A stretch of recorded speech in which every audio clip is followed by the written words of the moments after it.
Une nouvelle fois, le Nord-Est Théâtre a su étonner les Catenomois en proposant 2 représentations délocalisées de son festival Court toujours à l'espace culturel Victor Hugo. La première représentation nécessitait 24 joueurs, 2 pions et un maître du jeu. Je rêve proposait aux spectateurs de composer leur propre histoire à partir de mots choisis, une sorte de Kadarevski vivant. L'idée, c'est qu'on a on a créé une mise en scène avec 4 textes, 4 styles de jeu, 4 chansons, 4 ambiances lumière et 4 actions. Et les spectateurs s'amusent avec des cartes à créer leur propre mise en scène. Ce qui veut dire qu'il y a 4096 possibilités de mise en scène. Et l'idée, c'est d'inviter en 20 minutes les spectateurs à choisir une des mises en scène possibles et de s'amuser avec nous. Ainsi, 3 mises en scène différentes ont été créées en 20 petites minutes. Chaque partie équivaut à un rêve qui ne sera jamais le même. Ce qui fait que les spectateurs verront jamais la même chose, donc la même histoire et la même proposition. Et c'est ça qui nous intéressait en tout cas. Pour jouer ces histoires, la compagnie s'est associée à 2 acteurs remarquables. Claire-Hélène Cahen a démarré sa carrière dès 14 ans au Conservatoire de Metz. Elle réalise aujourd'hui de nombreux doublages cinéma pour des studios d'enregistrement et tient le premier rôle féminin dans le film de Philippe Sisban, Félix et les loups. Son association avec Franck Lemaire, diplômé en art dramatique au Conservatoire de Metz et en chant classique à celui de Strasbourg, a fait des étincelles qui ont ébloui les spectateurs joueurs. Autre pièce, autre forme, mais toujours dans un format court, Le Rire du Roi proposait à l'auditorium une projection de dessin formant une histoire racontée par un comédien.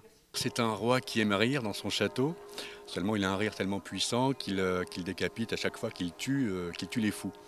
Donc un jour, il y a un petit garçon, Nicolas, qui va faire le fou, mais ce Nicolas ne va pas mourir. Voilà, c'est peut-être le roi qui va y passer ce coup-ci.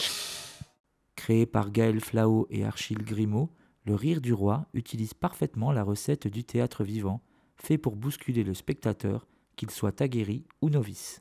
C'est une histoire un peu sombre, enfin les dessins sont assez sombres, on parle de la mort des fous, donc, mais je crois qu'il y a la distance de l'animation, puis la distance du comédien qui fait que finalement ça passe, enfin il n'y a pas de traumatisé parmi les spectateurs, j'espère.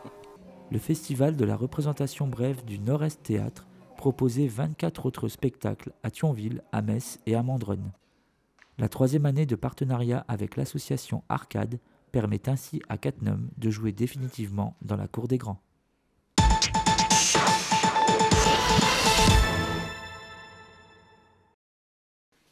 L'Aïkido Club a démarré sa saison sportive avec ses traditionnelles journées portes ouvertes.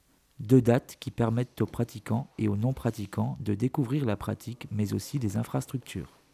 Une quinzaine de visiteurs s'est donc jeté sur les tatamis catenomois, mais pas forcément pour les mêmes raisons. Je cherchais en fait un sport collectif, sans être collectif, puisqu'en fait en même temps individuel. Et j'ai cherché sur Google, donc sur Internet, proche de chez moi, parce que j'habite pas très loin. Et voilà, je suis arrivé ici. Alors il y avait une présentation à Confen, avec des enfants, des adultes, et puis justement un maître d'aïkido qui est venu me voir pour m'expliquer le sport, que je ne connaissais pas du tout. Et je trouvais ça intéressant, et j'avais déjà vu aussi des représentations lors d'une kermesse aussi. Déjà sportifs à la base, les pratiquants du jour cherchent donc quelque chose qu'ils n'ont pas trouvé dans les autres sports. L'esprit déjà, l'esprit zen, l'esprit de respect de l'autre. Ce qui me plaît aussi, c'est le travail de l'agilité, la souplesse. C'est un sport pas réellement de combat. Le judo et le karaté, c'est pas un truc qui m'attirait. Et c'est l'attitude, c'est le côté collectif, le côté zen, le côté attitude, un peu tout quoi. Hommes ou femmes, jeunes ou vieux, amateurs ou passionnés, l'aïkido sait fédérer des personnes issues d'horizons sociaux différents. Ces journées portes ouvertes sont un atout pour le club et, pour les nouveaux membres, ce sont de nouvelles sensations qui vont s'offrir à eux tout au long de cette année d'enseignement au Dojo Catenomois.